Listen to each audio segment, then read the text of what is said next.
Hi everyone, welcome to Naresh reasoning hub. ఇక్కడ మనకి analogy based క్వశ్చన్లో ఒక బ్యూటిఫుల్ క్వశ్చన్ ఇవ్వడం జరిగింది. మీరు ఏం చేస్తారంటే వీడియోని పాస్ చేసి ఫస్ట్ ఈ క్వశ్చన్ యొక్క లాజిక్ అనేది ట్రై చేసి కామెంట్ సెక్షన్లో కామెంట్ చేయండి.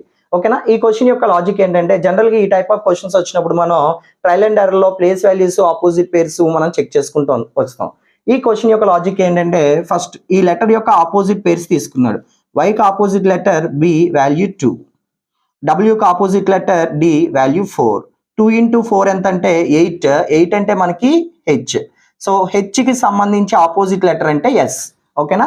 సో క్లియర్గా ఇంకొకసారి చెప్తున్నాను, వీటి యొక్క ఆపోజిట్ పేర్ వాల్యూస్ తీసుకుని మల్టిప్లై చేశాక మీకు వస్తుంది కదా, ఆ లెటర్ యొక్క ఆపోజిట్ పేర్ మనకి లాజిక్ ఇవ్వడం జరిగింది. సిమిలర్గా యూకి ఆపోజిట్ లెటర్ అంటే ఎఫ్ వాల్యూ 6. ఓకేనా? ఎక్స్కి opposite letter C value 3. 3 into 6 అంటే 18. 18 అంటే మనకి ఆర్. ఆర్కి సంబంధించి ఆపోజిట్ లెటర్ అంటే ఐ. సో ఈ క్వశ్చన్ యొక్క ఆన్సర్ ఏంటంటే ఐ. సిమిలర్ లాజిక్ మనం ఈ కింద క్వశ్చన్ మీకు ఇవ్వడం జరిగింది. ఆ క్వశ్చన్కి ఆన్సర్ అనేది మీరు కామెంట్ సెక్షన్లో కామెంట్ చేయండి. Thank you.